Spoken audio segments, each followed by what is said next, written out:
Bonjour Amandine Day. Bonjour. Bonjour. Vous êtes à la fois comédienne et écrivaine. Vous avez déjà écrit d'autres livres. Et ce livre, à main nue, aux éditions de la Contralée, j'ai trouvé très chouette, qui parle justement beaucoup et très bien du désir. Merci.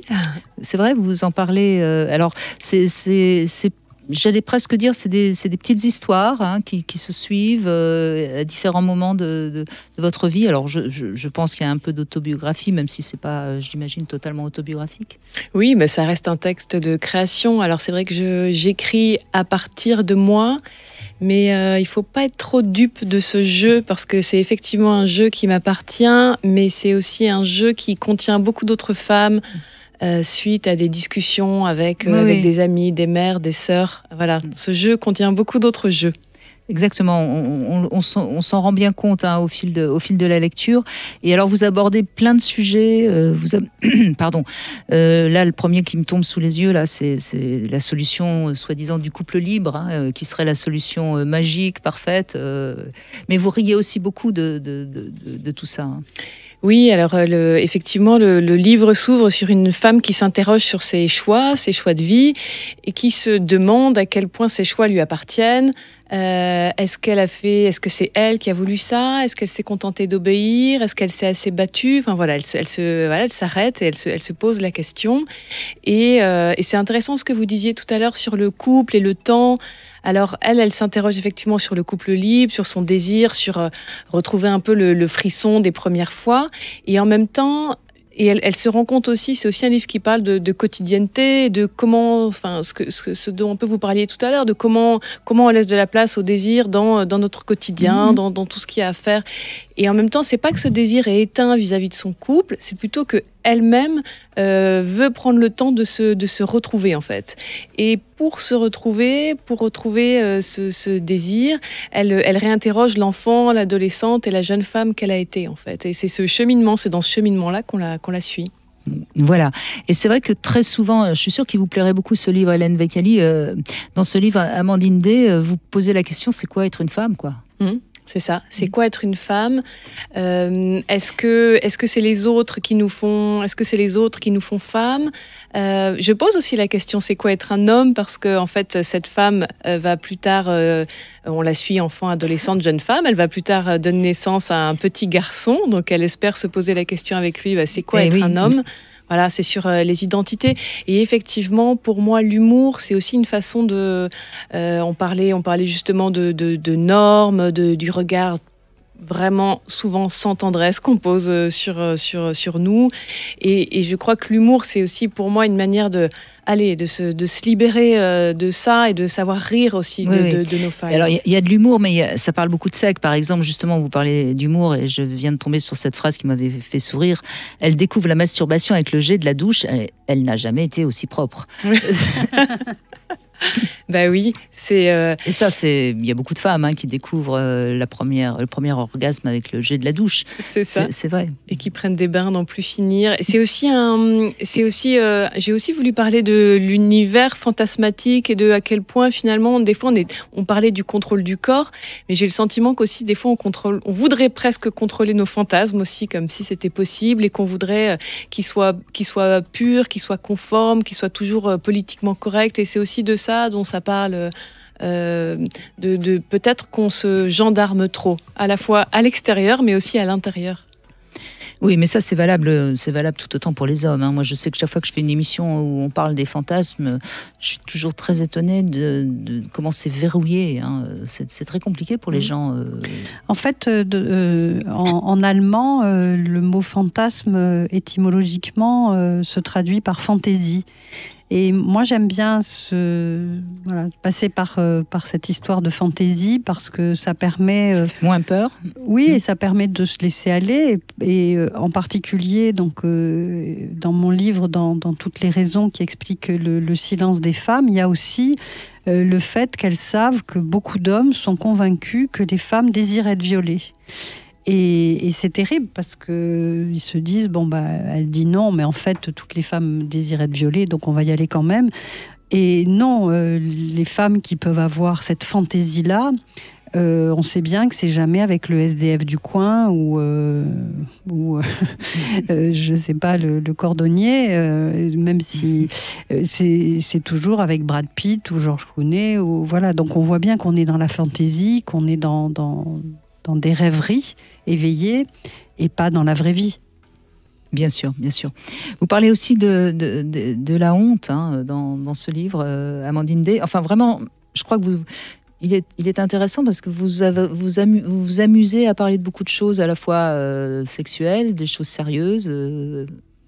Oui, j'ai voulu parler et d'amour et de sexualité. Je voulais pas séparer les deux, mais je voulais aussi parler d'amitié. Je voulais parler de la place faite à l'amitié, à l'intimité qu'on peut aussi partager avec d'autres femmes. Je voulais parler à la fois des violences que peuvent subir certaines femmes, mais je voulais aussi parler d'une sexualité solaire, d'une certaine souveraineté. Quand vous parlez de la conférence où vous assistez à la découverte du point G, je sais plus exactement. Sur PowerPoint. Ouais. C'est vrai que c'est ça aussi qui est intéressant aujourd'hui. Vous êtes une femme d'une trentaine d'années, enfin je veux dire, vous êtes une femme de la nouvelle génération, et on voit finalement à la fois vous avez plein d'informations, mais c'est pas plus facile pour vous de devenir femme en fait. C'est ça, parce que je pense qu'effectivement il y a beaucoup d'informations, mais du coup ça pourrait presque ajouter une sorte de nouvelle injonction. Alors maintenant tu sais, donc t'as vraiment pas d'excuses. Jouis maintenant, vu que tu sais que ton clitoris fait 10 cm et pas 5, que tu as très bien vu sur PowerPoint où était le point G, et du coup... Et t'es pas encore femme fontaine. Voilà, c'est ça. Exactement. Et du coup, j'en parle aussi de ces femmes qui finalement préfèrent tourner définitivement le dos au sexe pour être libres en fait. Tellement cette injonction finit par les enfermer et les oppresser là où on pensait conquérir un espace de liberté. Oui, et c'est vrai que mai 68, contrairement à ce qu'on peut penser, n'a pas été très positif pour les femmes, parce que l'idée c'était femmes libérées, et donc certains ont compris femmes libérées, donc femmes soumises à tout. Et il y a beaucoup de féministes qui commencent à parler de cette période-là, où finalement, c'est surtout les hommes qui en ont profité. Oui, et d'ailleurs, il n'y avait pas tant de femmes qui manifestaient pendant mai 68. Il y en avait très très peu. Et moi, je me souviens très bien, puisque j'ai eu 20 ans en 75. J'étais en effet très en avance sur mon temps. Mais j'avais peu de femmes qui étaient dans cette liberté que je m'autorisais. La liberté des femmes, elle est finalement très récente, et c'est pour ça que c'est encore si compliqué. Et en plus, je pense que cette liberté, il faudrait qu'elle ait un visage, mais qui ne donne pas de nouvelles injonctions en fait, qui autorise chaque femme à se déterminer pour elle-même en fait, et pas aller encore une nouvelle fois une nouvelle définition du féminisme avec des nouvelles directives. Il faudrait vraiment que chaque femme puisse prendre la parole pour elle-même en fait. Eh oui, mais c'est presque trop maintenant. Elles ont trop de propositions et elles ne savent pas exactement quelle femme elles ont envie d'être. Mais c'est aussi un parcours de vie. Je ne crois pas qu'on soit vraiment la femme qu'on a envie d'être à 25 ans. Je pense qu'il faut vivre, il faut de l'expérience. Oui, c'est un cheminement. Peut-être l'avantage que vous avez aujourd'hui, Amandine Day, en tant que femme, par rapport aux générations précédentes, c'est que vous avez quand même la liberté d'oser faire plusieurs choses. C'est-à-dire, du coup, d'oser faire plusieurs choses. Vous avez la possibilité déjà de ne pas être obligé de vous marier parce que vous avez une liberté professionnelle. Vous avez quand même sexuellement... La contraception. Vous avez quand même sexuellement des informations que certaines de vos prédécessrices n'avaient pas. Enfin, il y a quand même des possibilités tout à fait, nouvelles. Mais cette multitude de choix est peut-être en effet parfois angoissante. Oui, c'est vrai qu'il y a cette histoire d'injonction à être une femme libérée, quoi. C'est tout à fait ça. Et il y avait une chanson d'ailleurs, Femme libérée, c'est pas si facile. Et effectivement, et je me souviens d'ailleurs d'une BD de Claire Bretéché où il y avait une jeune femme qui disait. Si j'arrête la pilule maintenant, j'ai l'enfant en juin. Oui, mais en juin, c'est pas possible parce qu'après, il y a les vacances. Mais alors, peut-être si je l'arrête en septembre, peut-être... Et elle passait tous les mois de l'année comme ça. Et puis, tout d'un coup, il y avait une vignette où elle était perplexe, silencieuse. Et la vignette d'après, elle dit, ce qui serait bien, c'est que ça arrive par hasard et que j'ai pas à choisir. Et donc c'était toute cette contradiction entre les progrès et puis les questionnements personnels. Ceci étant, ça veut pas dire que c'était mieux avant. Mais c'est ça, je pense qu'il y a beaucoup plus de choix qui s'ouvrent à nous, qu'on est beaucoup moins coincés dans des déterminismes. En tout cas, on parle bien des femmes de ma génération, peut-être d'un certain milieu aussi. Et en même temps, effectivement, le choix, c'est angoissant. Et puis, on pourrait aussi vite être dans le fantasme de « du coup, je contrôle tout ». Et du coup, je peux planifier comme ça les étapes de ma vie sexuelle, affective. Et en fait, évidemment, il n'en est rien. Donc il faut vivre tout simplement. Et vous dites une chose très belle, hein, mon désir ne dépend pas de la fermeté de ma peau, mais seulement de mon appétit de vie. Et c'est peut-être ça, hein, il faut vivre. Et puis après, j'ai même envie de dire qu'il y a des mauvaises expériences qui sont parfois très enrichissantes.